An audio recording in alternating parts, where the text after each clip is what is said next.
welcome along guys. Well, I'm on another first ride video and I'm on something which I have loved for years. This is my first impressions of this beautiful machine, the new 950 Hypermotard SP on wet slippery roads. This is going to be interesting.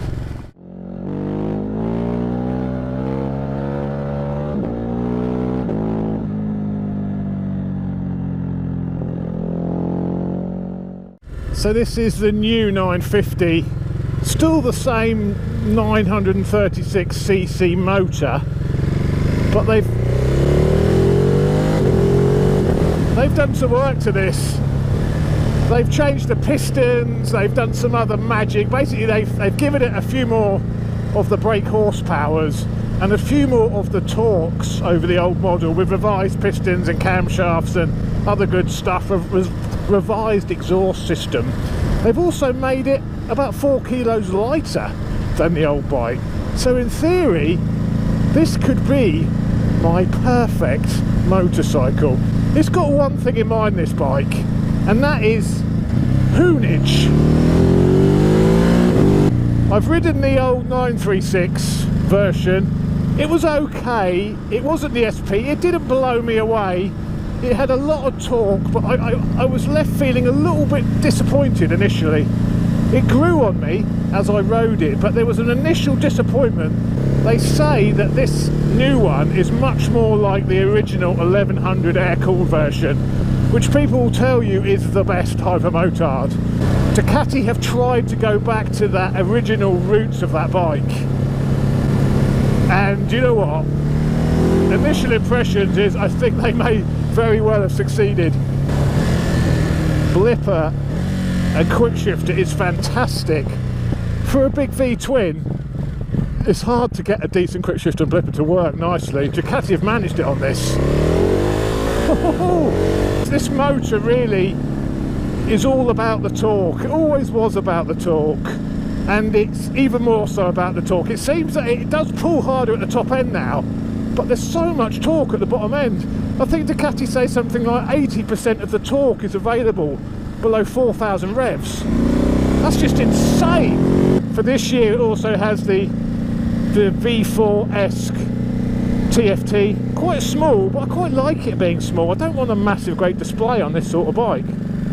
That is beautiful. Lovely analog style rev counter. Oh, it's a foot out job. Whoa!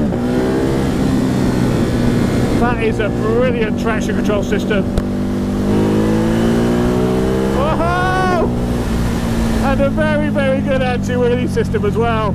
Of course, you know, it's a motard. Do you really want anti-wheelie? Well, the great thing about this is you've got the choice. You can switch off the anti-wheelie and leave the traction control on. So it's one of those few bikes where those two systems are separated. That's what you want. You don't want to have to turn everything off to be able to do a wheelie, especially on a bike built for doing wheelies. I'm impressed so far. It's just what I thought it would be, what I hoped it would be.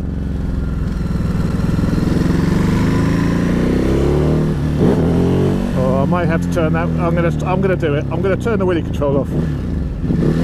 I'm gonna do it. I'm gonna do it. Hazards. Oh, we've got to figure out how you... Oh, it's the horn. How'd you do it? Oh, that's doing something. Sport. I see. Quickshifter is lovely. The quickshifter's impressed me. Unfortunately, the quickshifter's only an option on the standard bike. Only the SP comes equipped with it. Oh dear, just look at this road. Throttle response is lovely, it's very crisp. Considering this bike is all Euro 5, I must say that the recent bikes I've tried this year, manufacturers have nailed the throttle response. Last year and years before, since Euro 4 came in, they've all really struggled to make a bike feel nice on the throttle. You know, they've always been very snatchy.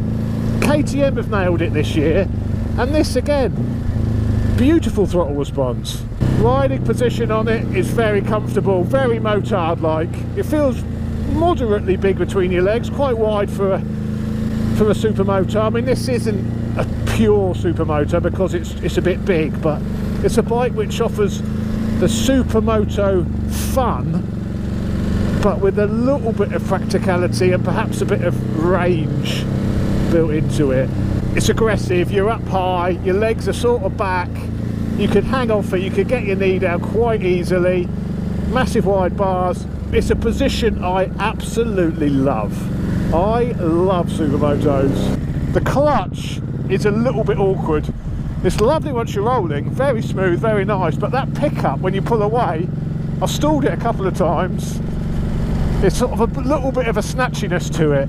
It's fine, it's just a case of getting used to it, but you just as you release it, you're like, oh, hang on a minute, it's just almost that final part of the clutch bite is almost on or off. Apart from that, once it's rolling, it's light, it's nice. I love that pickup.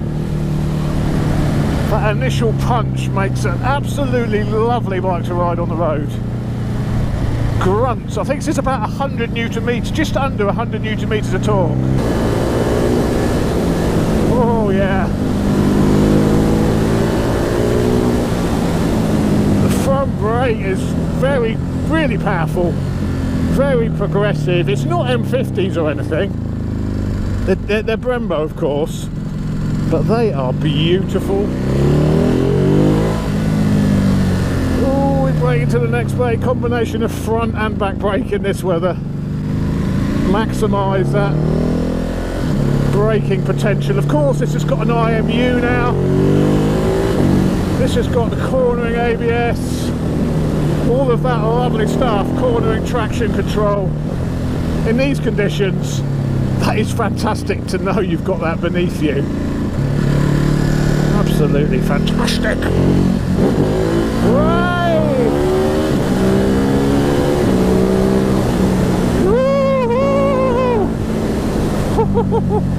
I love bikes which are built for the sole purpose of making you chuckle, and this is absolutely one of those bikes. This also has the slide control from the Panigale V4, whereby if you're braking into a corner, it'll let the back step out, but keep it in check. Slide control on a motard. I guess you should be able to do that yourself.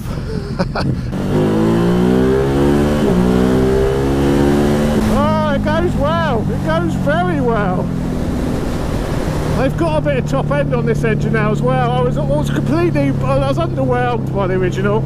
I found the gearbox was very difficult to engage neutral and clunky. The gearbox seems like butter on this. That quick shifter's like butter.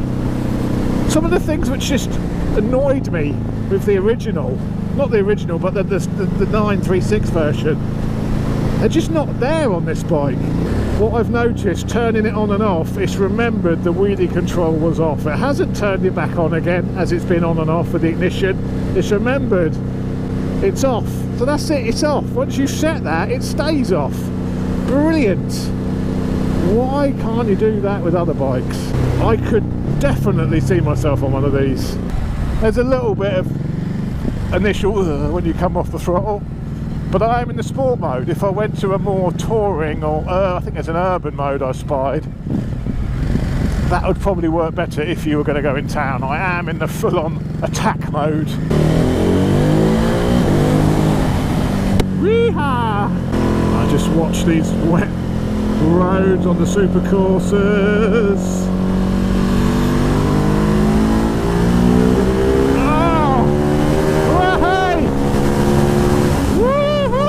Out the sea! Out the bloody sea!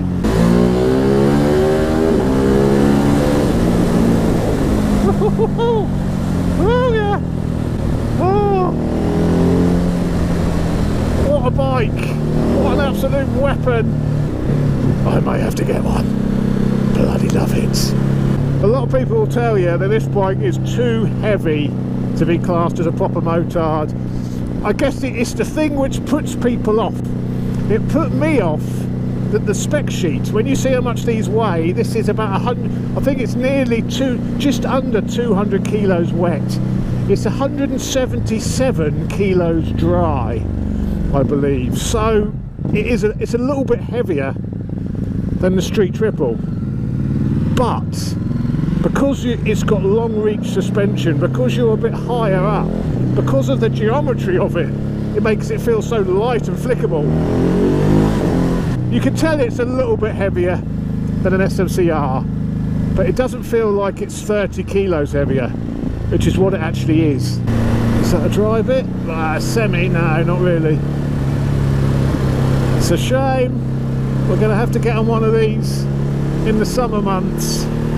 I daren't push it. I think Ducati UK actually want it back in one piece. Not in carrier bags. Ooh, a bit wet through here. Whoa! Oh! I've missed that. I've missed wheelies over crests. Where have you been, wheelies over crests? I need that back in my life. Right, I will stop and do a very quick walk around. It will have to be quick because it's getting dark already. And the bike is absolutely minging now, so... oh, the leathers are minging. Salt everywhere. I'm going to have to wash this as soon as I get it home. Look what I've done to it. It's absolutely minging. I'm sorry, Ducati. This will go straight home and that salt will be removed. Oh, Marchesini wheels covered in salt. Oh, it's criminal. It's criminal. So there it is. There is the SP Hypermotard with the Öhlins goodies, the gold Öhlins shocks. For the last couple of years they've used Öhlins on the front. It was the Marzocchi forks. They're now fully Öhlins front to back.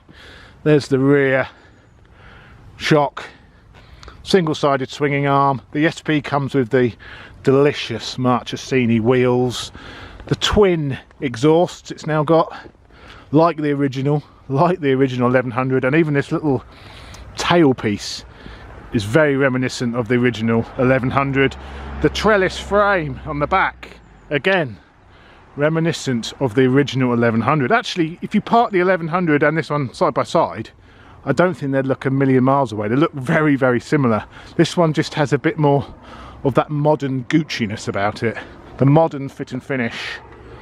Brembos, as I mentioned, not M50s. I don't know what that model of Brembo's called actually, but they work perfectly well. And all of the engine gubbins. How dirty is that? The frame this year, I believe, is made of thinner tubing to save a bit of weight. So Ducati have been through this whole bike to reduce weight. A lot of work been done on the engine to increase power. It feels much livelier, much more aggressive, much more involving than the older bike. The older 936 version I'm talking about. Even though the engine is more or less the same, the engine is only tweaked and played with and fettled. It's the same capacity. The exhaust is a bit 916-esque, where it comes around the pegs like that and up and over. And if you do put the full Termi on it, I think it unlocks another 9 or so brake horsepower, which would be rather delicious. Marchesini wheels, absolutely filthy. Immediate cleaning required. And there is the little logo, in case you forgot you'd bought the SP version. Let's hit the road and head back home and get this thing clean. So there we go, my first little look at the gorgeous 950 SP. Absolutely love it. I will be out on this again. This is my first impressions. I've got this for 2 weeks. Let's just hope the weather plays ball and I'll be out on it again and I'll bring you my final thoughts of this bike, because this is a bike I can tell already. You ride a bike for 10 minutes, well, I've been about 40 minutes, you know straight away whether you're going to like it, and I love it. So the bad thing about this, I better just mention it, is the price. The standard version is 10,500, very reasonable. The SP version with the bling on, the one you really want, the one if you don't get you'll be like, oh, I should have bought the SP. This one is 14.5. It's a lot of money when you think the new V2 Panigale's 15. It's a lot of money for a supermoto, but it is a lot of bike. What I'm going to try and do is do a comparison between this and the standard, not in this weather, in the summer, and see if this is worth that extra money or whether you're just paying for bling bits. So thanks for watching. Massive thanks to Ducati UK for loaning me this for a couple of weeks. Really appreciated. It's the first Ducatis I've been on direct from Ducati UK, so hopefully, providing I don't smash this to pieces, we'll be on some more Ducatis. Hopefully the new V4 Street Fighter, that is also very me, and the new V2. A lot of the Ducatis I haven't ridden. It's the one mark which I've really not had access to, so massive thanks to Ducati UK for entrusting me with your fine steed. I will go home and watch this immediately, I promise. Thanks for watching, guys. Appreciate your support as always. If you're new to the channel, please press that subscribe button, press that bell. I ride all sorts of new bikes and my own bikes. It's all about bike passion on this channel, I would say. I'm a bike nut, I love them, cannot get enough. So I'm a habitual modifier as well. So give me a follow, tap that bell, and you'll get notified of everything I upload. Thanks very much, see you later. This is power level 1, which is full power.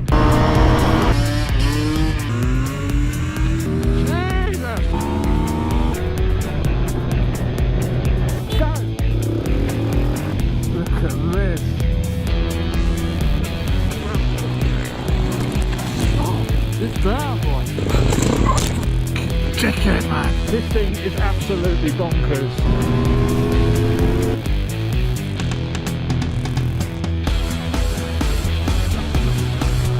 It's also pretty quick.